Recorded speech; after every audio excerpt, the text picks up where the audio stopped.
Emergency room doctor Suhayl Essa was on duty at Charlotte Maxeke Hospital on 16 April last year when a fire broke out and patients had to be evacuated. Suhayl and his emergency unit team have since been deployed on rotation to major public hospitals across Gauteng to deal with the spillover of patients from Charlotte Maxeke. It is difficult to go from one hospital to the next. There's a completely different system at each hospital, different set of faces, different environment, different methods of doing certain things.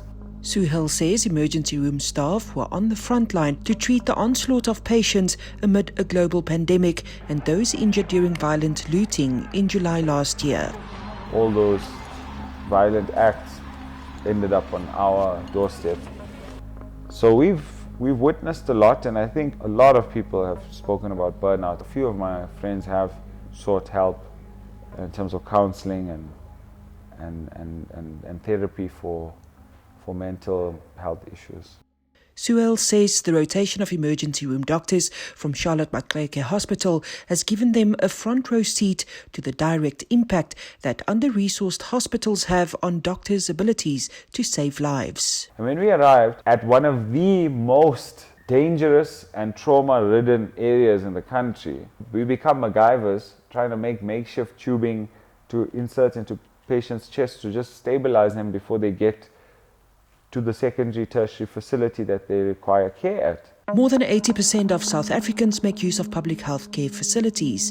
Suhayl says the sheer volumes cannot be handled. Practically, the biggest issues we have are massive patient loads. We have some of the best doctors, best professors in the world, but we just have a system that defeats us every day. According to Suhayl, doctors and other healthcare workers have lost faith in the ability of managers at public hospitals to address the growing crisis. When hospital managers and CEOs cannot adequately structure the resources and provide the necessary means for patients to receive the best care, the system will crumble. And for Suhayl and many other doctors, the leadership problem starts right from the top. I can't imagine what it must feel like for the poorest of the poor to look at the Minister of Health in our country and see him having to go to court for 80 million rand corruption scandal during a pandemic when a lot of patients couldn't even get access to the hospital to get their treatment. Doctors from Charlotte Maxeke Hospital's emergency unit have been told several times in recent months to prepare to return to the hospital, but the latest planned reopening in mid-April fell through again. The knock-on effect on surrounding hospitals is growing. Helen Joseph definitely has been inundated with patients.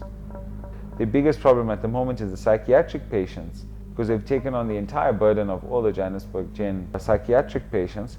They had to build a makeshift ward outside the casualty area as a holding facility before the patients get up to the actual ward. Psychiatric patients, we've had issues in the past. Life esidimeni, it's a crisis waiting to happen.